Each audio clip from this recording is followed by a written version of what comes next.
Aujourd'hui, à Top Chrono, alors qu'on assiste à une pénurie de médecins dans toute la province, plusieurs professionnels étrangers se voient refuser de pratiquer en sol canadien. Le cours n'a pas été facile parce qu'il faudrait beaucoup plus de sacrifices. Notre journaliste Annie Ledoux est allée passer une journée sur une ferme familiale. Un quotidien très exténuant se cache derrière ce métier traditionnel. Elle nous rejoint plus tard pour en discuter. Ce que j'aime d'être fermier, c'est d'être mon propre boss, d'avoir des horaires que je décide. Même si la volonté de manger des aliments biologiques est de plus en plus populaire, savons-nous les reconnaître en épicerie? Les bio vont se conserver un petit peu moins longtemps que le conventionnel. Question goût, là, il y a une grosse différence. L'égo-portrait est une pratique de plus en plus populaire dans les musées. Est-ce que cette pratique change notre façon de consommer l'art et est-elle dérangeante dans les espaces publics?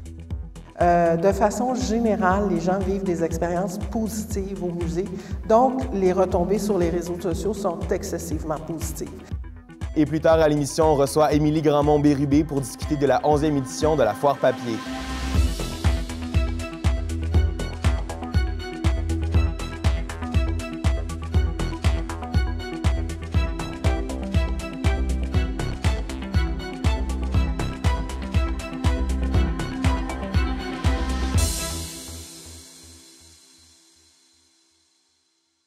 Lors des élections municipales québécoises du 5 novembre dernier, un total de 205 femmes ont été élues mairesses et plus de 2300 en tant que conseillères municipales, ce qui représente environ 30 de toutes les élus de la province. Notre journaliste Isabelle Bergeron s'est demandé pourquoi les femmes étaient moins nombreuses que les hommes à se présenter en politique municipale. Isabelle, quelles sont les raisons de ce faible taux de participation? On a pensé que les femmes étaient un peu plus réticentes à faire valoir leur point de vue en conseil municipal étant donné la grande présence d'hommes. Ensuite, on a pensé que la population était peut-être un peu réticente à voter pour elles, ce qui expliquait leur faible présence en conseil municipal. Mais finalement, on a rencontré Isabelle Langlois, chargée de projet à l'UMQ, qui est venue nous amener un peu quelques pistes d'explication. Alors présentement, les élus ont le pouvoir d'en faire une différence, puis aussi de favoriser l'égalité et de créer un climat, un environnement qui est favorable à la présence des femmes au sein des municipalités. Je vous donne un exemple. Certains conseils se tiennent durant l'après-midi ou encore durant on va dire, l'heure des bains.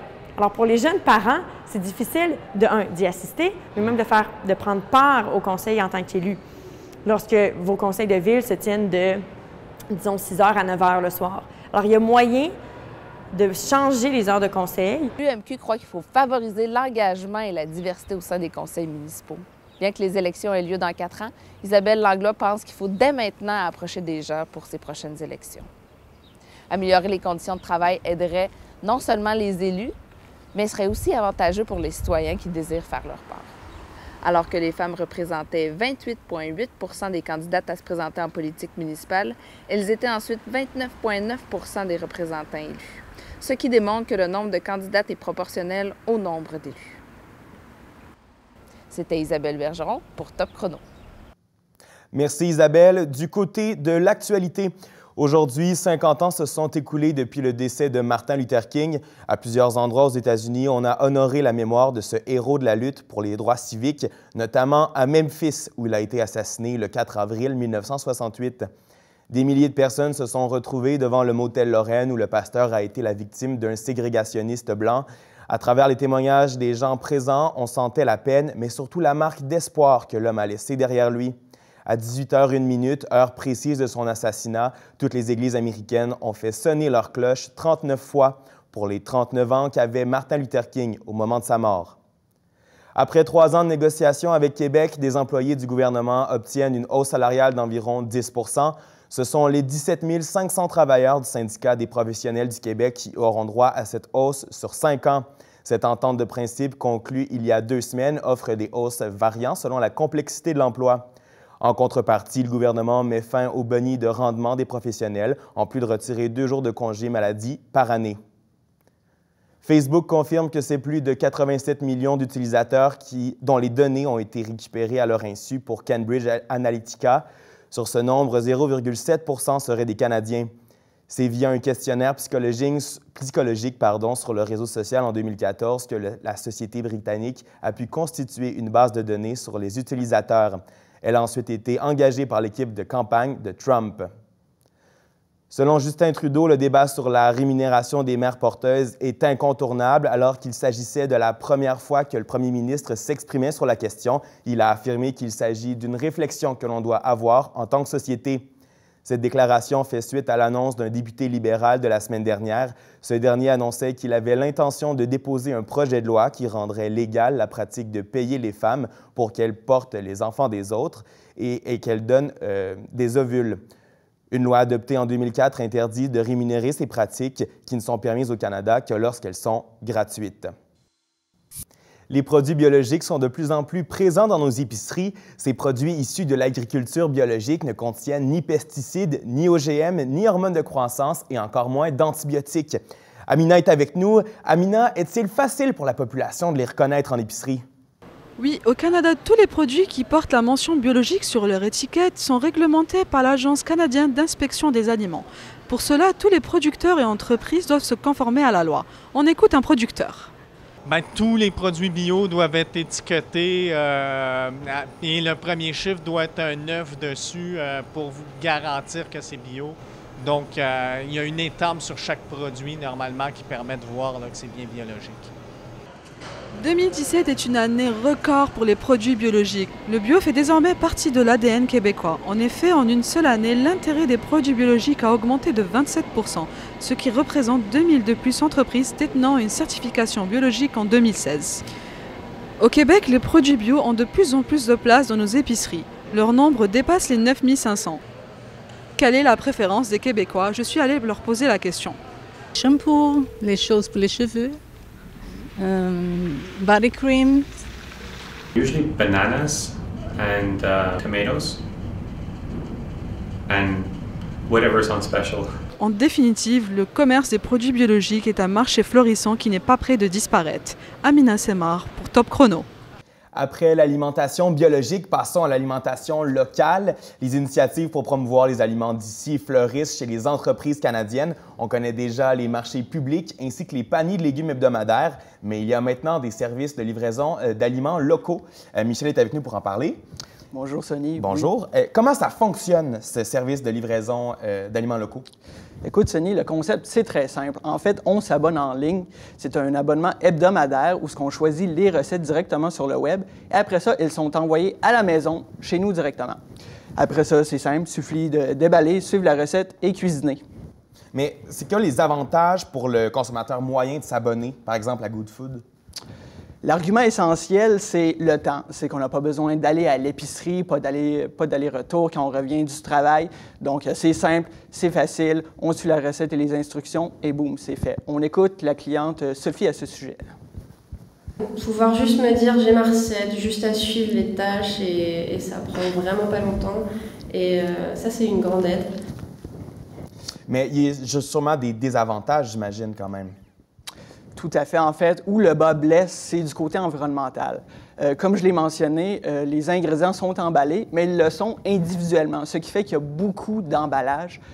C'est notamment un des problèmes que cible André, un ancien client de Marché Good Food.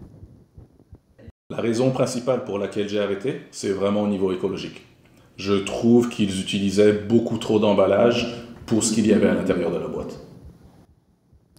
Donc oui, effectivement, il y a un avantage du côté du gaspillage alimentaire, donc le fait qu'il y ait moins de quantité, mais avec la manutention, la livraison et le suremballage, le coût économique et écologique revient au même finalement. Parce que c'est vraiment une critique qu'on reçoit, qu'ils reçoivent souvent, qui ressortent dans les médias sociaux, entre autres, c'est qu'il y a du suremballage.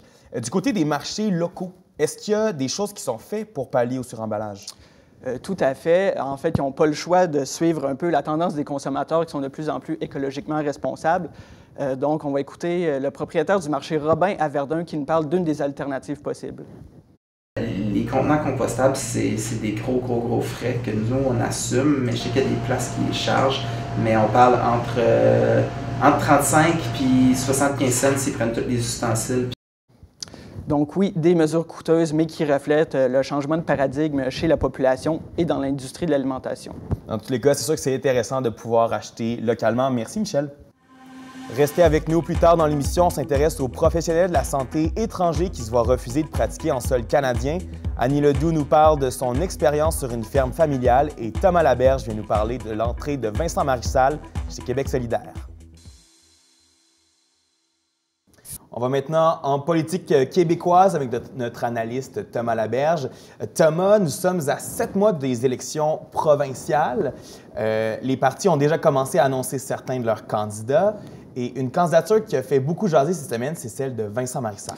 Oui, en effet, Sonny, l'ancien chroniqueur de la presse, a décidé de se lancer sous la bannière de Québec solidaire, une décision qui en a surpris plus d'un. Certains pensaient que M. Marissal allait se lancer en politique dans un autre parti. Mais c'est quand même surprenant parce qu'on sait que M. Marissal a déjà été courtisé par le Parti libéral du Canada. Oui, c'est ce que plusieurs journalistes ont rapporté cette semaine, mais Bernard Drinville est même allé plus loin, affirmant que M. Marissal avait déjà voulu se présenter pour le Parti libéral. Il ne nie pas avoir eu des discussions avec le parti de Justin Trudeau. Il affirme toutefois n'avoir jamais voulu se présenter pour ce parti.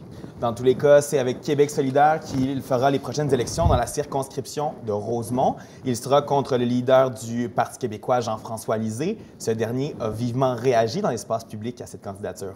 Oui, c'est le moins qu'on puisse dire, en effet. Dans une lettre sur sa page Facebook, le chef du Parti québécois, M. Lisée, a attaqué violemment M. Marissal. Il affirme qu'il a menti sur ses convictions politiques. Il dit qu'il n'est ni un souverainiste ni un homme de gauche. Il dit également que sa candidature pourrait diviser le vote dans la circonscription de Rosemont et permettre à un candidat libéral de l'emporter. Il a également écorché Québec solidaire, affirmant que ce parti était un adepte du multiculturalisme. Est-ce que, bien, la question qu'on se pose tous, là, est-ce que, selon toi, il a des chances de l'emporter? Bien, aux dernières élections, M. Lisée l'avait emporté, mais avec une marge assez faible de 1500 voix sur son adversaire libéral. Et Québec solidaire va faire un score plus qu'honorable avec 18 % des voix, terminant troisième. Donc, il est plausible que M. Marissal l'emporte. Il faut toutefois souligner que le scénario envisagé par M. Lisée est également plausible. Le vote pourrait se diviser dans la circonscription de Rosemont et permettre à un candidat libéral de l'emporter. Bien sûr, on verra ça aux prochaines élections. D'ici là, on va voir les campagnes qui vont se faire sentir de plus en plus. Merci, Thomas. Merci. Au Québec, des milliers de médecins formés à l'étranger sont actuellement sans emploi ou pratiquent des métiers qui ne sont pas liés à leur formation. Pendant ce temps, on déplore une pénurie de main-d'œuvre dans les milieux de la santé et des services sociaux, aussi bien à Montréal qu'en région. Les derniers gouvernements sont au courant de la problématique, mais les changements tardent à s'opérer.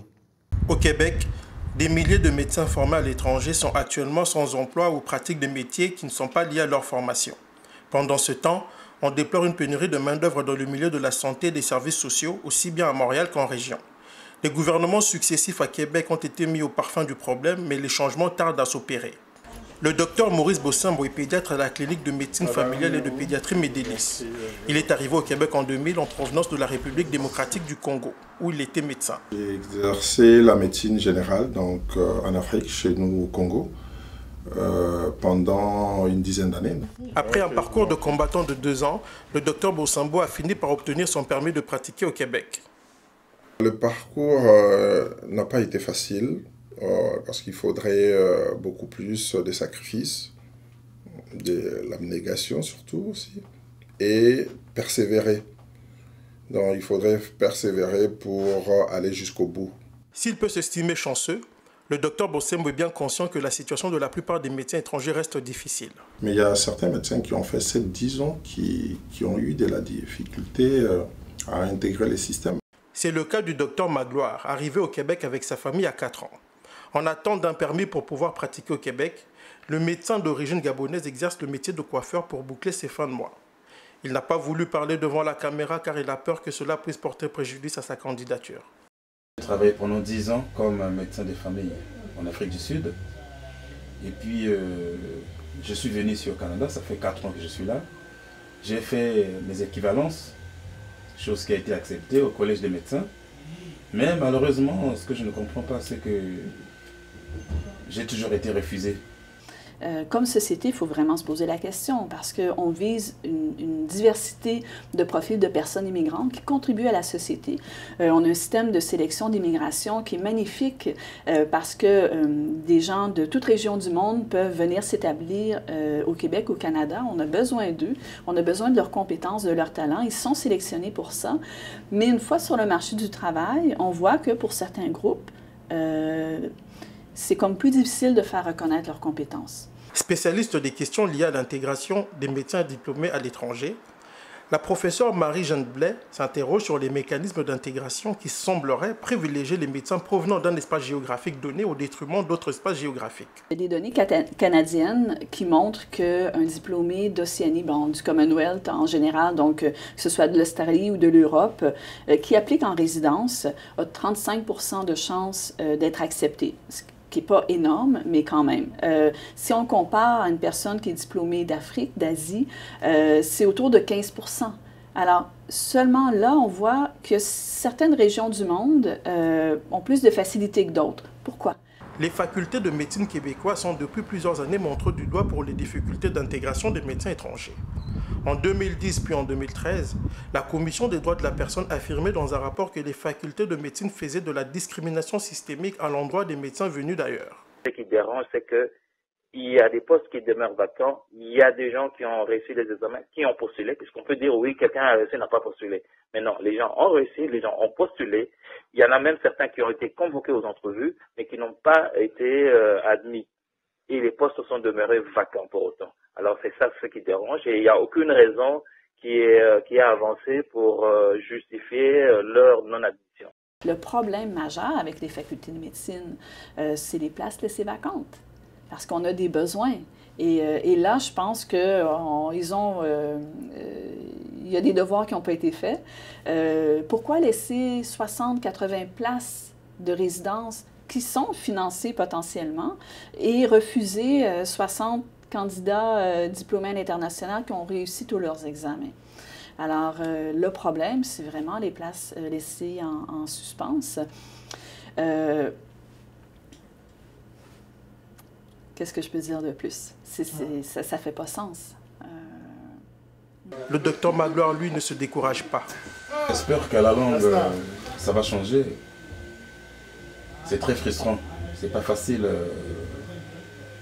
pour un père de famille.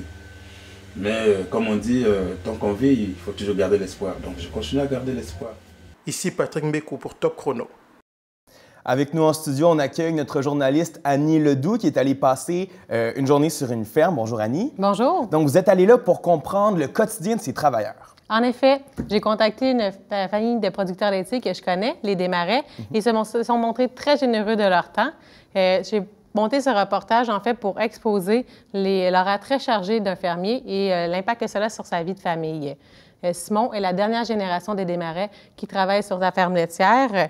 Et Lauriane, son épouse, que nous verrons aussi dans le reportage, ne travaille pas avec lui. Il sera possible, parmi les images, d'apercevoir d'autres membres de la famille qui effectuent leurs tâches. Pour en apprendre davantage sur ce mode de vie, je vous invite à voir notre reportage. Bonjour, bienvenue chez Ferme Desmarais et Fils. Nous sommes en production laitière. Nous avons un troupeau laitier de 95 vaches. C'est pas de se lever à 4 h du matin qui est dur, c'est de le faire 7 jours sur 7. On n'a pas le choix de se lever tôt, et on se couche tard des fois le soir parce qu'on veut voir notre famille, mais on essaie de prendre leur sommeil un peu dans la journée quand on a un petit lousse. On tire les vaches à 12 heures à cause des filles, sinon ils seraient trop engorgés, puis le lait coulerait par terre, puis on perdrait du lait comme ça.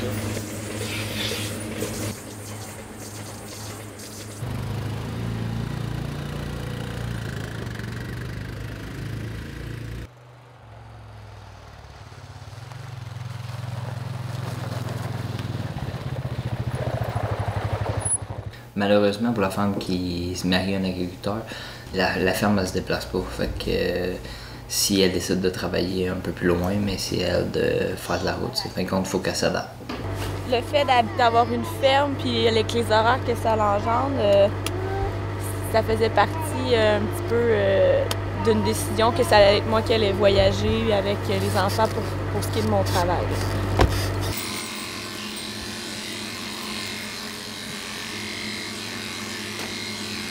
Travailler avec les animaux, on ne sait jamais comment ils peuvent filer cette journée-là. Ils peuvent nous blesser à tout moment. Il faut rester vigilant. L'hiver, c'est plus tranquille. On a un petit peu plus de temps libre entre les traites.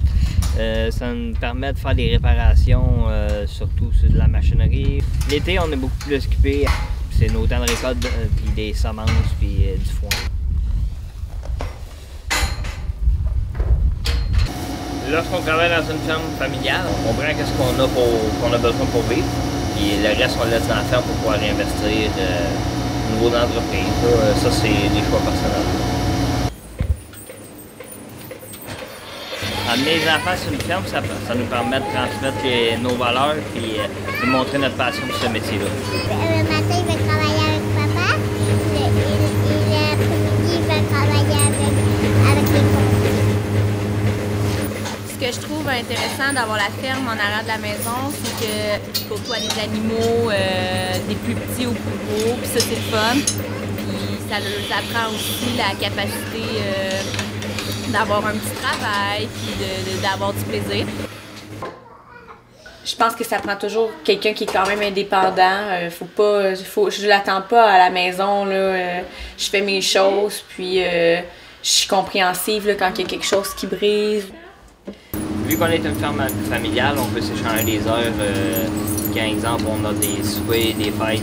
Quelqu'un va finir tard un soir, puis l'autre coup, ça va être moi.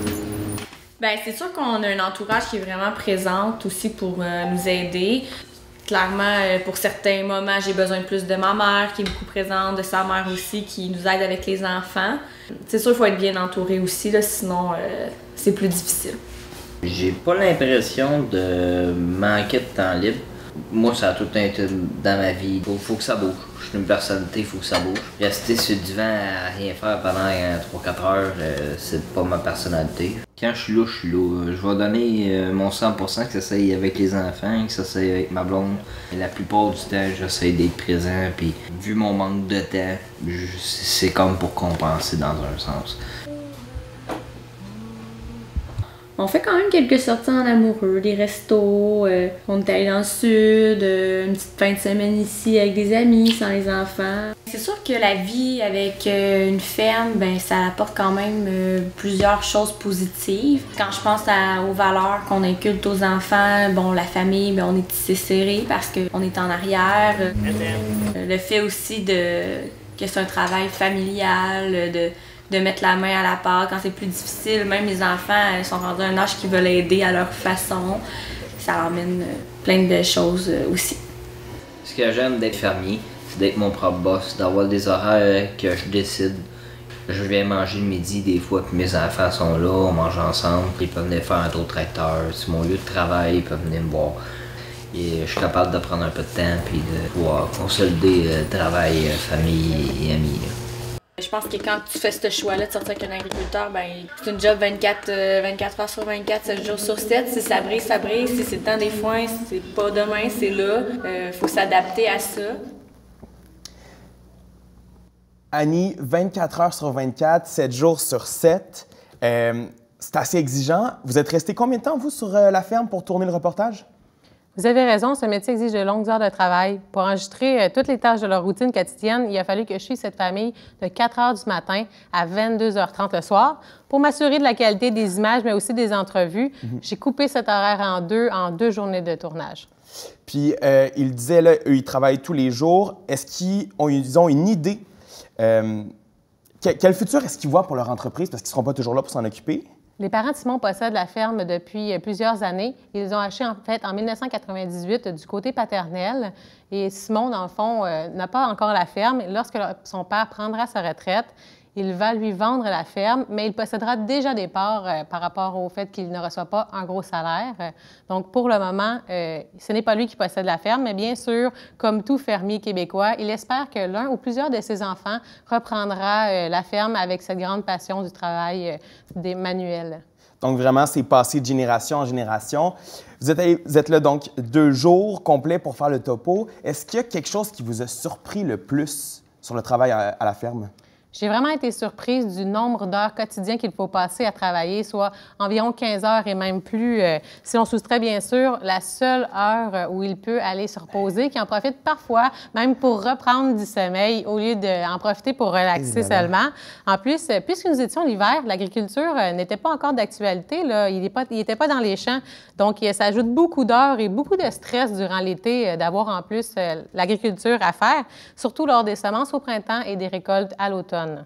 Donc, j'espère que ce reportage mettra en lumière ce dévouement qui est fréquent chez les producteurs québécois et qu'on sous-estime souvent ce dur labeur qui exige la production des matières premières que l'on consomme. Mais vous dites sous-estimer clairement 24 heures sur 24, comme on l'a vu, c'est beaucoup de travail. Merci, Annie. Merci, ça m'a fait plaisir. À venir à Top Chrono, Jean-Louis, vous nous parlez des guitares classiques. Bien sûr, Sonny, une brève histoire de la guitare classique s'impose.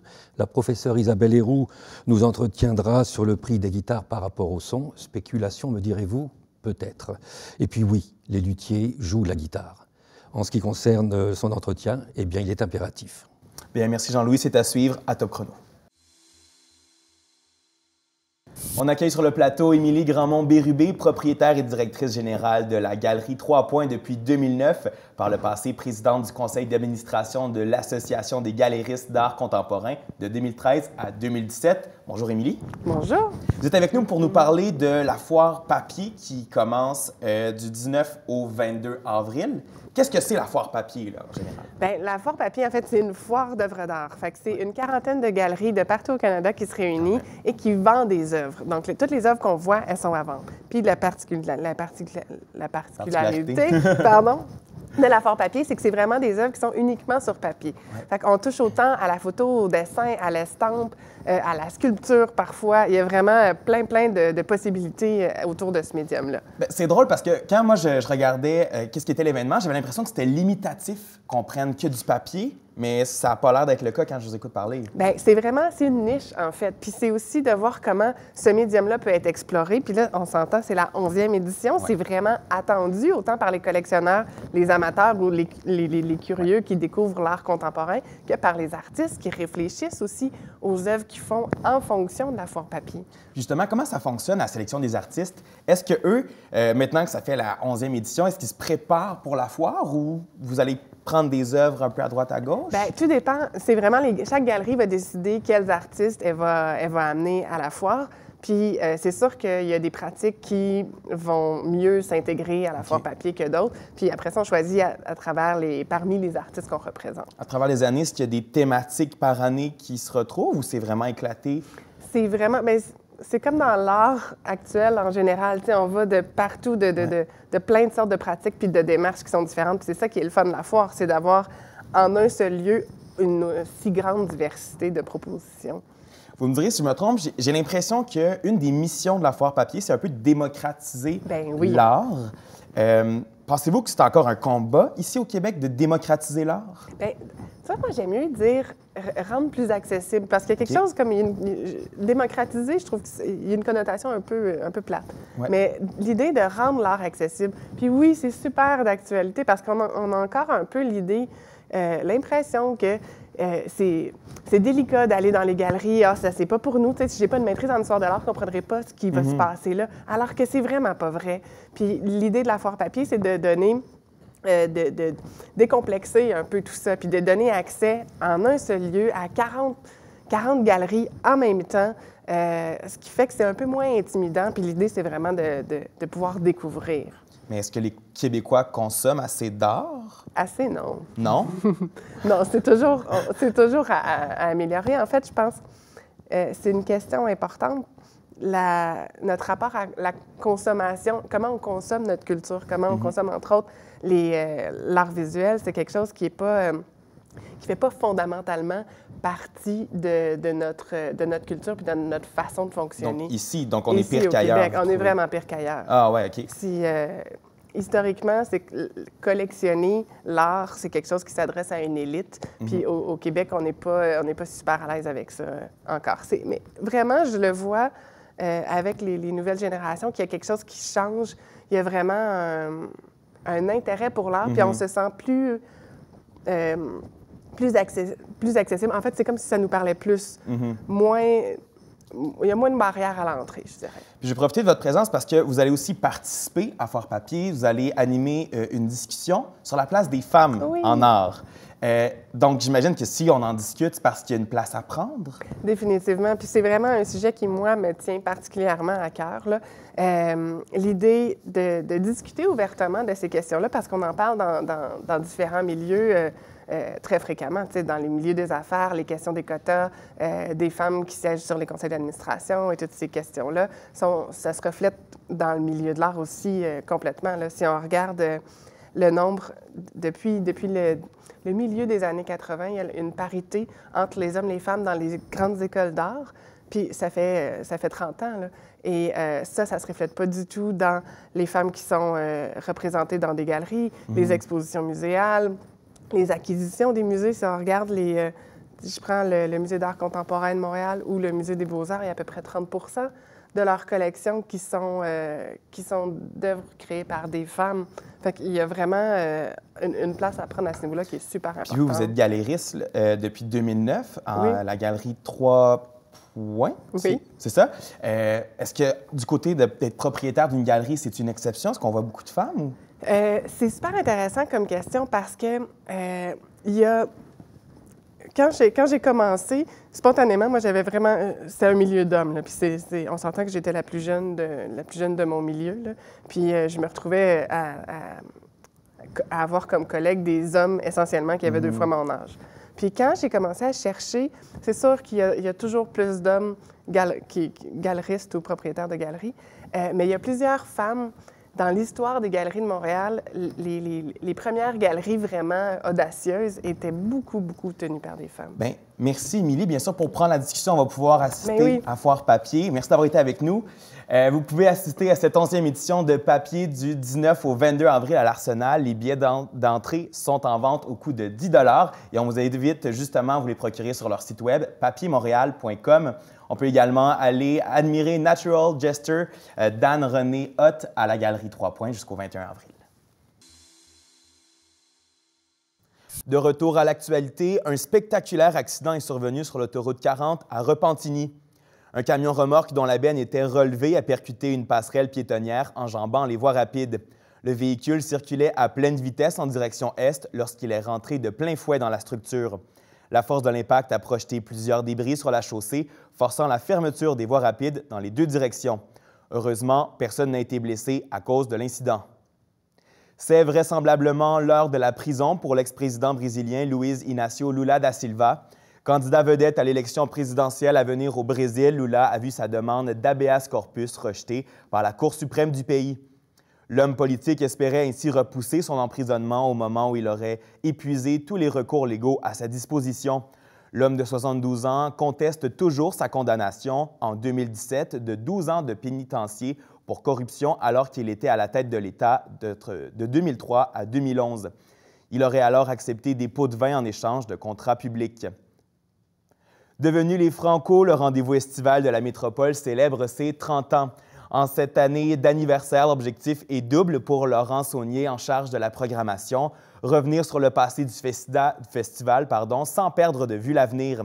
C'est ainsi que des artistes en pleine ascension, tels que Hubert Lenoir et Roxane Bruno, côtoieront des incontournables de l'événement, Pierre Lapointe et Arthur H, pour ne nommer que ceux-ci. Le festival se déroulera cette année du 8 au 17 juin. Les visites au musée ne sont plus les mêmes. En effet, les gens aiment se prendre en photo devant les œuvres, une occasion en or sur laquelle le Musée des beaux-arts est sauté. En effet, ils utilisent maintenant l'ego-portrait, donc le selfie, comme outil marketing. Notre journaliste Barbara Laurenstein s'est rendue sur place pour voir l'effet de cette tendance. Des scènes comme celle-là, on en voit de plus en plus. De nos jours, il est presque impossible de ne pas prendre de selfie. Le Musée des beaux-arts de Montréal a compris cela et encourage ses visiteurs à se prendre en photo avec certaines de leurs œuvres. Original, certes, mais on peut tout de même se poser la question. Est-ce que l'utilisation des selfies peut nuire à l'expérience qu'on peut vivre dans les musées? Oui, moi, ça me dérange parce que souvent, les gens, quand ils ont le selfie, la manière qu'ils vont se déplacer, ils peuvent rentrer sur toi ou sur un autre. C'est une manière aussi d'apprécier l'art. Et c'est leur opinion de l'art un peu, disons. Ils veulent faire partie un peu de l'œuvre d'art aussi, alors je pense que c'est correct, ça ne me dérange pas. L'autoportrait au musée est de plus en plus populaire sur les médias sociaux. Une page Twitter a même été créée en 2014 pour encourager les visiteurs à se prendre en photo avec le mot-clic Museum Selfie Day. On y voit des photos des visiteurs qui sont assez cocasses. Avec cette tendance, le Musée des Beaux-Arts de Montréal a un but très précis. Pour nous, c'est un bonheur total parce que ça fait vivre notre collection, ça fait vivre nos expositions. Ces gens-là deviennent tous des ambassadeurs. C'est en ouvrant leurs portes aux téléphones intelligents que le musée a constaté des retombées sur la visibilité de leurs expositions. De façon générale, les gens vivent des expériences positives au musée. Donc, les retombées sur les réseaux sociaux sont excessivement positives. Et puis pour nous, c'est génial parce que ça multiplie, c'est vraiment, ça multiplie les voix, ça fait la promotion des expositions. Quoi qu'il en soit, cette tendance est là pour rester. Beaucoup plus que... Je dirais que j'en fais plusieurs par semaine. Ici Barbara Laurenstein pour Top Chrono, Montréal. Avec nous en studio, Geneviève Mousseau. Geneviève, Walmart qui annonçait une très mauvaise nouvelle, une bien triste nouvelle pour les employés vivant avec une déficience intellectuelle cette semaine. Oui, Sonny, la compagnie a décidé de mettre fin à son projet de plateau de travail qui permettait l'embauche d'employés avec une déficience intellectuelle. C'est donc dans 26 succursales différentes que les employés ont été remerciés au courant de la semaine. C'est une décision qui est quand même difficile à comprendre. Est-ce que c'est parce qu'on voulait sauver de l'argent? Ce serait difficile à croire parce que, comme je l'ai mentionné, il s'agissait d'un projet d'insertion au travail qui était subventionné. Donc, un travailleur vivant avec une déficience était loin de coûter le même prix à l'entreprise qu'un autre travailleur. Avec la subvention, Walmart devait verser que 6 $ par jour par employé subventionné. Donc, c'est vraiment pas énorme.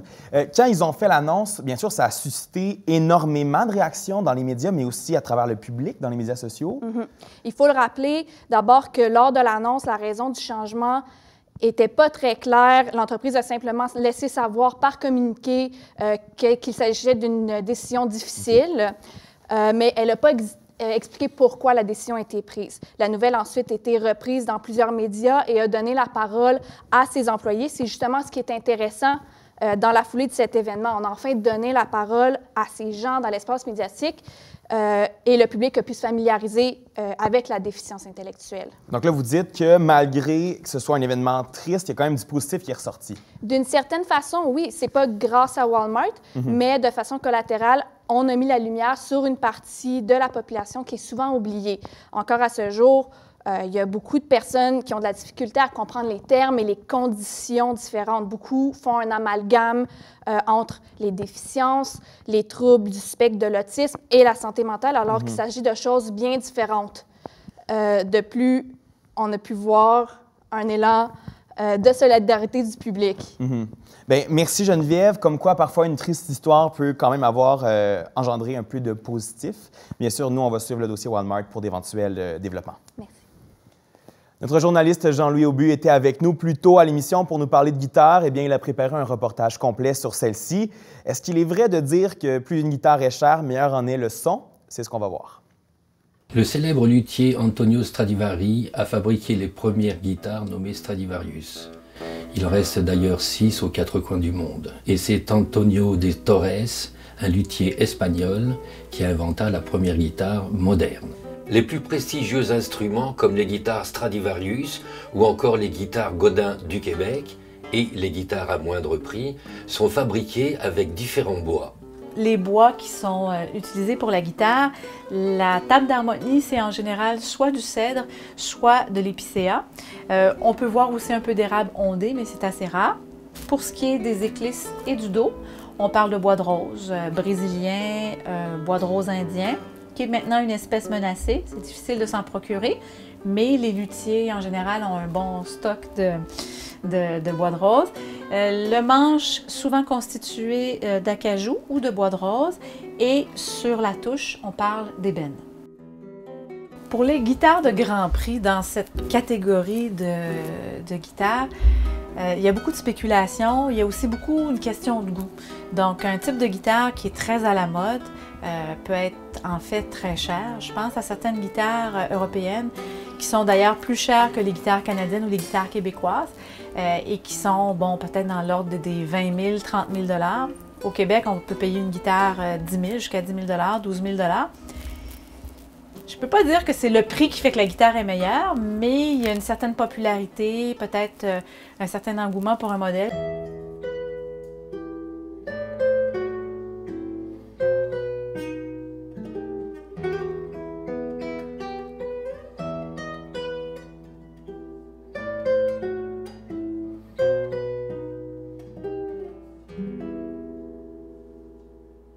prix sont assez élevés.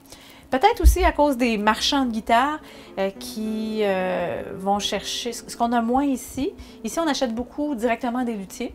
Alors qu'en Europe, il y a aussi des marchands de guitares qui vont prendre des guitares d'Australie. Je pense aux guitares Smallman. Il y a beaucoup de profits qui se font sur les guitares Smallman. Des vendeurs qui prennent des guitares australiennes, qui les amènent en Europe et qui les vendent 30 000 $. Alors que si on les achète directement du luthier, elle coûte 20 000 $. Donc, il y a un 10 000 $ qui se prend en termes de cote. Donc, c'est pas parce qu'elle a 10 000 $ de plus qu'elle est meilleure.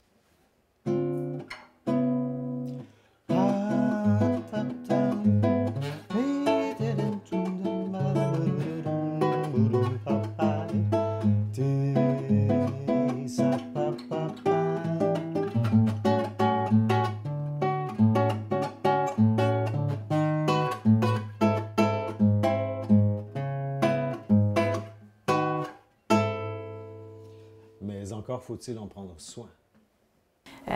Une guitare devrait être dans une pièce qui est à peu près à 40 degrés d'humidité. La qualité du son, il y a certains éléments qui doivent être ajustés sur une guitare. Par exemple, la hauteur des cordes, ce qu'on appelle l'action. Donc, quelquefois, les frettes, les barrettes vont être soulevées, les cordes vont accrocher des barrettes, il y a des sillets à changer. Donc, il y a des éléments d'entretien régulier, sabler les barrettes qui ressortent avec le temps parce que le bois du manche sèche, puis la guitare avance en âge. Donc, il y a un certain phénomène de rétrécissement et les barrettes ressortent.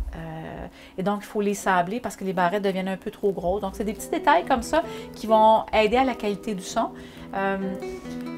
Il pourrait arriver que le barrage décolle, qu'il y ait des petites choses à l'intérieur de l'instrument qui changent le son, mais je dirais que principalement, c'est l'humidité constante et le fait de s'organiser pour que le manche soit bien entretenu, donc les frettes bien limées et les sillets de tête et sillets de table d'harmonie soient bien ajustés.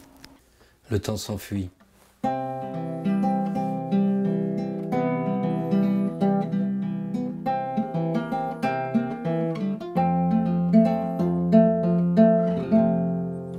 C'était Jean-Louis Aubu pour Top Chrono. Et du côté de la météo, Pierre, le printemps se fait encore attendre cette année. Oui, il va se faire attendre encore longtemps. En fait, ce qu'on a, on a une dépression qui nous vient des Grands Lacs juste ici et elle va se diriger lentement vers l'est. Donc, le vent va souffler et va nous amener des précipitations et tout dépendant si on est au-dessus ou au-delà du point de congélation, eh bien, ça variera, pluie, neige, verglas. Alors, si on regarde dans le détail, ce qui se passe, c'est que notre système dépressionnaire est juste ici. Il va passer juste au-dessus de Montréal, donc juste au nord. Donc, ici, au nord, ce sera de la neige, au sud de la pluie. Et si on regarde les prévisions, 5 jours, à Montréal, de la pluie, donc avec un maximum de 5 degrés, mais c'est sûr qu'il va pleuvoir, donc amenez le parapluie avec vous. Et plus on avance dans la semaine, plus il va faire chaud, plus il va faire beau. Et vers vendredi, on aura donc 8 degrés et il n'y aura plus de précipitations. Voilà, Sonny. Merci, Pierre. Donc, bien sûr, on se prépare à tout d'ici le soleil de vendredi. Barbara, pour la prochaine émission de Top Chrono, tu nous prépares une émission majoritairement culturelle? Culturelle à saveur société aussi. Je vais vous parler, entre autres, on vous présente un reportage sur les organismes à but non lucratif à vocation culturelle. On s'est interrogé sur la difficulté de ces organismes-là de trouver des fonds pour financer leurs projets. Donc, on a rencontré 2 organismes, dont une qui est bien établie et une qui a un peu plus de difficultés. Donc, on vous présente un reportage d'un de nos journalistes là-dessus aussi. Dans la même veine, vous nous parlez d'entrepreneuriat, je pense. Oui, on sait beaucoup qu'il y a des jeunes entrepreneurs qui rêvent de vivre dans leur entreprise. Finalement, on a rencontré une chocolatière qui, elle, ferme boutique après 4 ans. Donc, elle nous parle vraiment des enjeux qu'elle a vécu pour faire vivre son entreprise. Et finalement, nous, on parlait de Good Food, mais vous aussi, c'est un sujet qui sera présent dans ton émission. Effectivement, on vous présente un reportage sur la popularité de ces services de livraison d'alimentation. Donc, on va voir est-ce que c'est avantageux ou pas, finalement. Donc, merci Barbara. Bien sûr, nous, on suit ça pour la prochaine émission de Top Chrono. D'ici là, c'est ce qui complète l'émission d'aujourd'hui. Merci d'avoir été avec nous pour cette édition de Top Chrono. Merci également à toute l'équipe technique derrière cette émission. Alexandre Lapierre comme producteur contenu, Isabelle Bergeron comme recherchiste et Thomas Laberge à la post-production. Ne manquez pas l'émission de Barbara. D'ici là, c'était Sonny Carpentier. Passez une excellente fin de journée.